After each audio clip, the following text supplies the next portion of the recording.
Bonjour à tous, on se retrouve aujourd'hui pour une toute nouvelle vidéo, 10 minutes de télé, 10 minutes, 4 sujets médias, 3 minutes maximum par sujet pour évoquer toute l'actualité média de la semaine. Cette semaine, on parle des audiences de hauts jeux streamers de France Télévisions et Zerator. On parlera également de Cyril Ferraud qui quitte Slam pour remplacer Jarry dans Tout le monde veut prendre sa place. On parlera également de Shona, une candidate de The Power qui dénonce l'ambiance sur le plateau. Enfin, on conclura avec un nouveau round dans le clash Inès Reg Natacha Saint-Pierre. Ce clash n'en finit plus.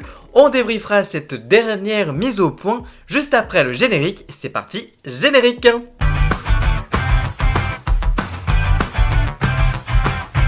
Le timecode de chacun des sujets est à retrouver en description ou sur la barre de lecture juste en dessous. C'est parti, premier sujet. Quelle audience pour Hauts jeux streamers de France Télévisions et Zerator? Ce week-end avait lieu sur Twitch Hauts jeux streamers, les Jeux Olympiques avec des streamers, des sportifs et des animateurs de France Télévisions. Après avoir remporté le trophée de Danse avec les stars en mars, Domingo est reparti avec la médaille de bronze. La team de Théo Babac a elle celle de l'argent et la team Scout de Street dont faisait partie Jean-Baptiste Marteau et Marie-Josée Pérec remportent l'or.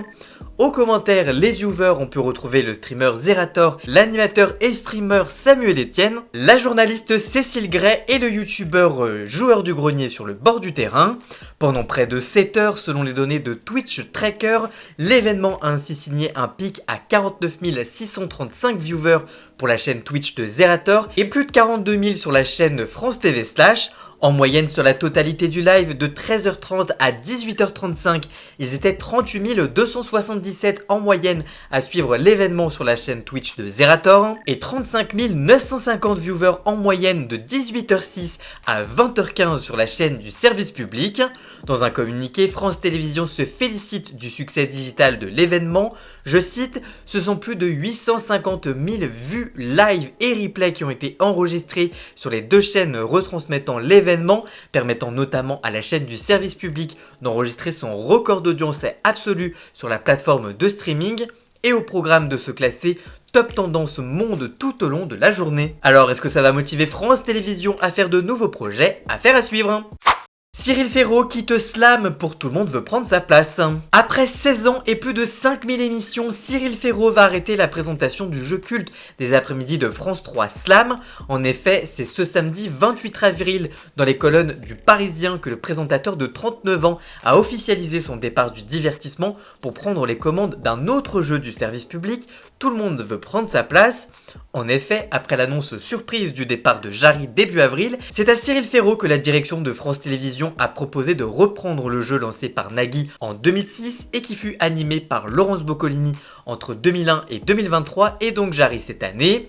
Alexandra Redamiel, directrice des divertissements et des jeux de France Télévisions, explique que, je cite, « Ces dernières années, Cyril est devenu l'un des visages incontournables du jeu familial le samedi soir sur France 2 avec 100% Logique ou The Floor.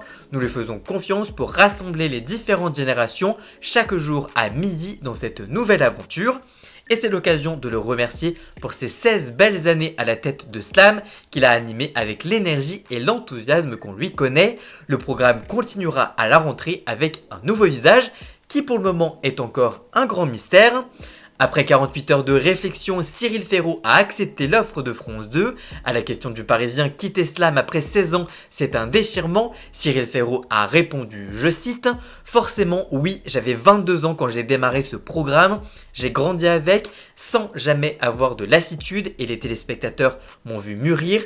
Ils m'ont fait confiance et m'ont suivi depuis des années dans d'autres projets. Les audiences se portent à merveille. Je suis conscient de la chance que j'ai d'avoir ces fidèles, que j'ai hâte de retrouver à la mi-journée sur France 2 et puis je ne quitte pas pour autant les après-midi de France 3 puisque j'ai toujours Duel en famille qui n'a que 2 ans et qui se porte très bien aussi avec 778 000 téléspectateurs en moyenne. Depuis le début de la saison, Jarry a supporté Tout le monde veut prendre sa place avec un très bon niveau d'audience sur France 2, signant au passage une meilleure performance que la saison précédente sous la houlette de Laurence Boccolini. En moyenne et en audience veille, le jeu avait été suivi en moyenne cette saison par 1,7 million de fidèles pour une part de marché de 19,3% du public.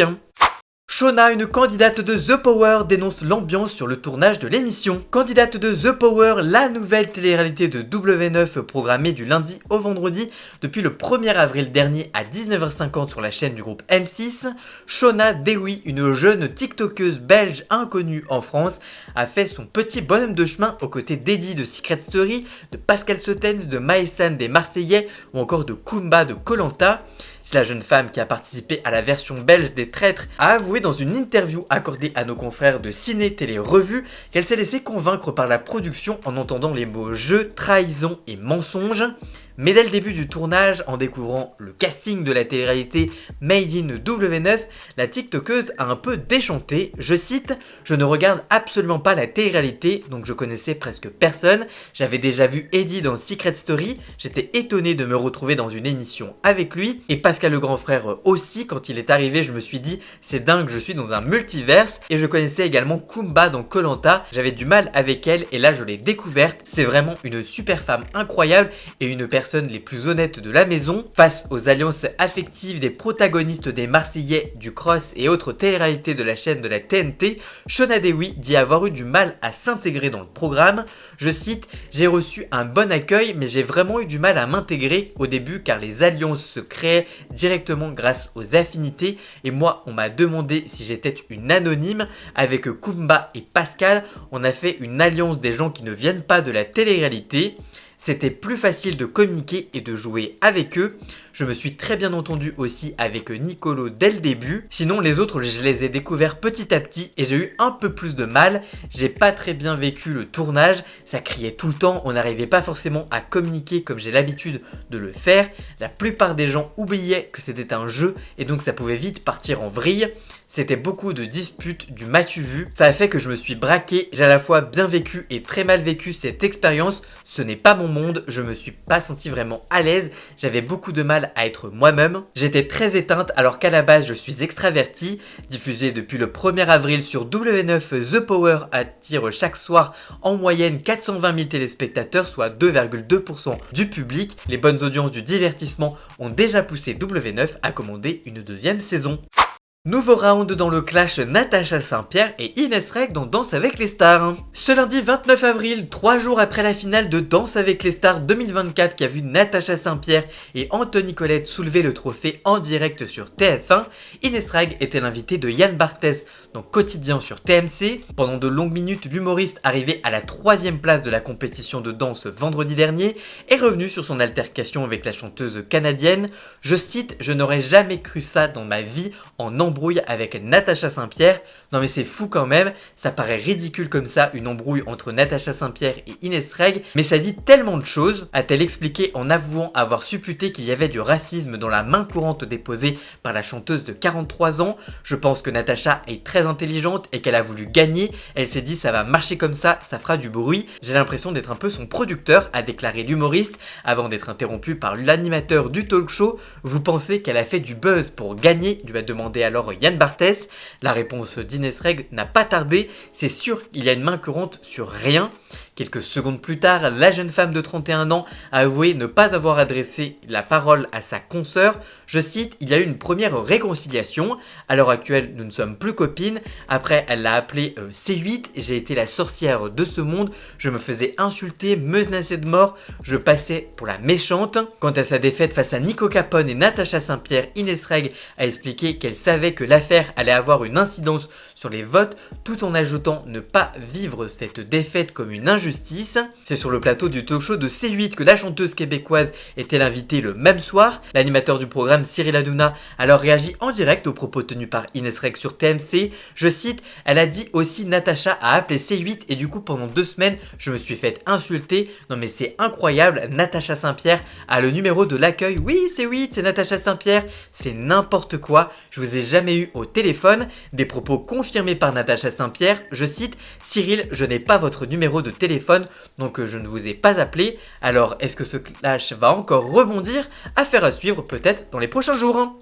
Voilà, j'espère que cette vidéo vous aura plu et informé. Si c'est le cas, n'hésitez pas à la liker, à la commenter, à la partager sur les réseaux sociaux, à me rejoindre sur tous mes réseaux sociaux à moi. Tous les liens sont dans la description. N'hésitez pas également à vous abonner pour encore plus d'infos médias au quotidien. N'hésitez pas également à prendre un petit abonnement de 3 € par mois pour me soutenir et avoir des petits avantages. Merci aussi à Jason alias Ian Scott pour la musique de fond et le générique de cette émission.